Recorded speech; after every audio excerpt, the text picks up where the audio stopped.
Chapter 9. Elizabeth passed the chief of the night in her sister's room, and in the morning had the pleasure of being able to send a tolerable answer to the inquiries which she had very early received from Mr. Bingley by a housemaid, and some time afterwards from the two elegant ladies who waited on his sisters. In spite of this amendment, however, she requested to have a note sent to Longbourn, desiring her mother to visit Jane, and form her own judgment of the situation. The note was immediately dispatched, and its contents as quickly compiled with Mrs. Bennet, accompanied by her two youngest girls, reached Netherfield soon after the family breakfast. Had she found Jane in any apparent danger, Mrs. Bennet would have been very miserable, but being satisfied on seeing that her illness was not alarming, she had no wish of her recovering immediately, as her restoration to health would probably remove her from Netherfield. She would not listen, therefore, to her daughter's proposal of being carried home. Neither did the apothecary, who arrived at the same time, think it was at all advisable. After sitting a little while with Jane on Miss Bingley's appearance and invitation, the mother and three daughters all attended her into the breakfast parlour. Bingley met them with hopes that Mrs. Bennet had not found Miss Bennet worse than she expected. "Indeed I have, sir," was her answer. "She's a great deal too ill to be moved. Mr. Jones says we must not think of moving her. We must trespass a little longer on your kindness." "Removed!" cried Bingley. "I must not be thought of. My sister, I am sure, will not hear of her removal." "You may depend on it, madam," said Miss Bingley, with cold civility, "that Miss Bennet will receive every possible attention while she remains with us." Mrs. Bennet was profuse in her acknowledgments.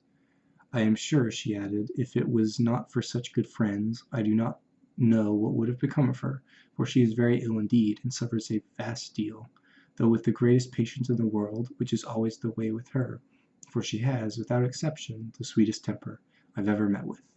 I often tell my other girls they are nothing to her. You have a sweet room here, Mr. Bingley, and a charming prospect over the gravel walk.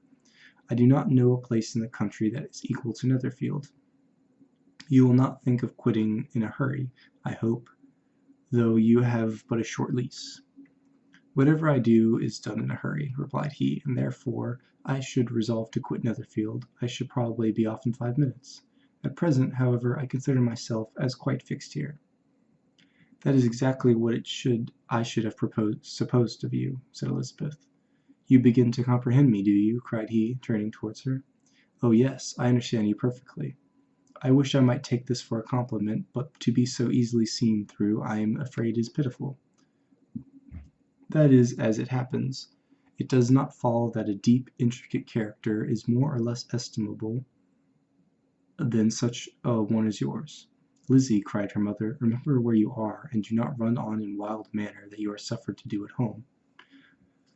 "I did not know before," continued Bingley immediately, "that you were a studier of character. It must be an amusing study." "Yes, but intricate characters are the most amusing.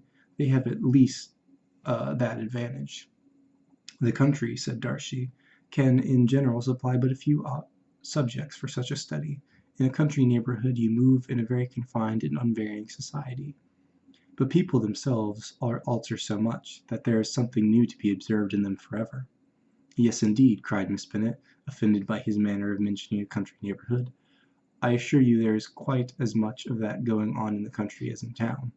Everybody was surprised, and Darcy, after looking at her for a moment, turned silently away. Mrs. Bennet, who fancied she had gained a complete victory over him, continued her triumph. "I cannot see that London has any great advantage over the country, for my part, except the shops and public places." "The country is a vast deal pleasanter, is it not, Mr. Bingley?" "When I am in the country," he replied, "I never wish to leave it, and when I am in town it is pretty much the same. They have each their advantages, and I can be equally happy in either." "Ay, that is because you have the right disposition. But that gentleman," looking at Darcy, "seemed to think the country was nothing at all." "Indeed, mamma, you are mistaken," said Elizabeth, blushing for her mother. "You quite mistook Mr. Darcy. He only meant that there are not such a variety of people to be met with in the country as in the town, which you must acknowledge to be true." "Certainly, my dear, nobody said there were. but as to not meeting with many people in this neighborhood, I believe there are few neighborhoods larger. I know we dine with 24 families. Nothing but concern for Elizabeth could enable Bingley to keep his countenance. His sister was less delicate, and directed her eyes towards Mr. Darcy with a very expressive smile. Elizabeth, for the sake of saying something that might turn her mother's thoughts, now asked if Charlotte Lucas had been in Longbourn since her coming away. Yes, she called yesterday with her father. What an agreeable man Sir William is! Mr. Bingley is not he. So much the man of fashion, so genteel and easy. He was always something to say to everybody. That is my idea of good breeding, and those persons who fancy themselves very important and never open their mouths quite mistake the matter. Did Charlotte dine with you? No, she would go home. I fancy she was wanted about the mince pies. For my part, Mr. Bingley, I always keep servants that can do their own work.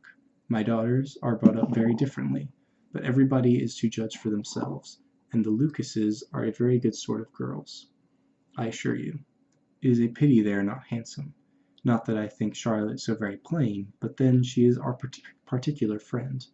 She seems a very pleasant young woman. Oh dear, yes, but you must own she is very plain.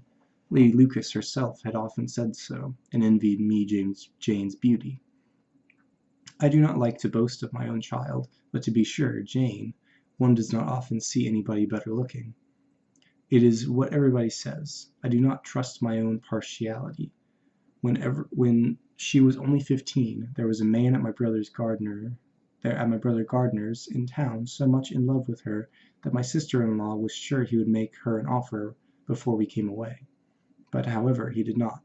Perhaps he thought her too young. However, he wrote some verses on her, and very pretty they were. And so ended his affection, said Elizabeth impatiently. There has been many a one, I fancy, overcome in the same way. I wonder who first discovered the efficacy of poetry in driving away love. I have been used to consider poetry as the food of love. Of a fine, stout, healthy love it may. Everything nourishes what is strong already. But if it be only a slight, thin sort of inclination, I am convinced that one good sonnet will starve it entirely. Darcy only smiled, and the general pause which ensued made Elizabeth tremble lest her mother should be exposing herself again. She longed to speak, but could think of nothing to say. After a short silence, Mrs. Bennet began repeating her thanks to Mr. Bingley for his kindness to Jane, with an apology for troubling him also with Lizzie. Mr. Bingley was unaffectedly civil in this matter, and forced his younger sister to be civil also, and say what the occasion required. She performed her part indeed, without much graciousness. But Mrs. Bennet was satisfied, and soon afterwards ordered her carriage. Upon this signal, the youngest of her daughters put herself forward. The two girls had been whispering to each other during the whole visit, and the result of it was that the youngest should tax Mr. Bingley with having promised on his first coming into the country to give a ball at Netherfield. Lydia was a stout, well-grown girl of 15, with a fine complexion and a good-humoured countenance. A favourite with her mother, whose affection had brought her into public at an early age. She had high animal spirits, with a sort of natural self-consequence, which the attention of the officers to whom her uncle's good dinners and her own easy manners recommended her, had increased her assurance.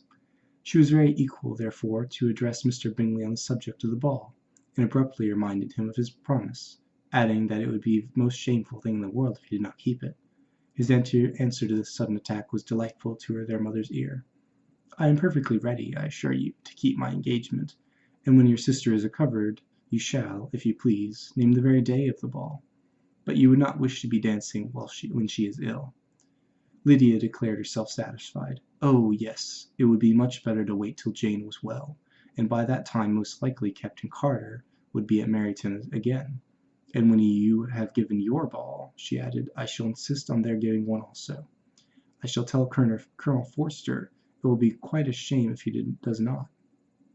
Mrs. Bennet and her daughters then departed, and Elizabeth returned instantly to Jane, leaving her own and her relations' behaviour to the remarks of the two ladies and Mr. Darcy, the latter of whom, however, could not be prevailed on to join in their censure of her, in spite of Miss Bingley's witticisms on fine eyes.